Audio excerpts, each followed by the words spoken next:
Hello students, in this video you're going to learn about high resolution NMR, which is nuclear magnetic resonance spectroscopy. On the x-axis you can see that this is sigma chemical shift ppm, that is parts per million, and on the y-axis it is absorption of energy. Earlier you learned about ethanol low resolution NMR. Now you're going to learn ethanol high resolution NMR. Students, in some molecules where there is heavy shielding of the hydrogen nuclei by lots of electrons in the surrounding atoms, peaks are shifted beyond their usual range. In such cases, high resolution NMR is useful.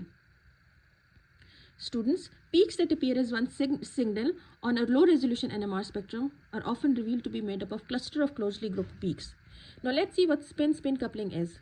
Magnetic field generated by spinning nuclei interfere with those of the neighboring nuclei. This interference is spin-spin coupling. Okay, now let's see what splitting pattern is. The exact splitting pattern of a peak depends on the number of hydrogen atoms on the adjacent carbon atoms or atom.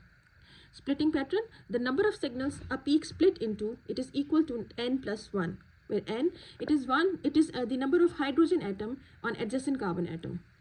Okay, now you can see that if a peak is not split into clusters, it is singlet.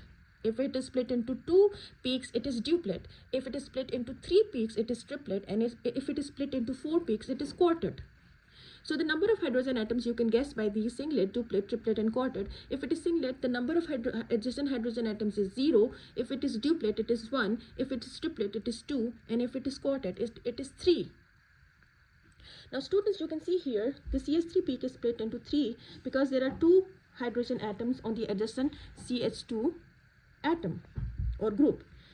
So the n plus 1, this is called a triplet. N plus 1 equals to 3.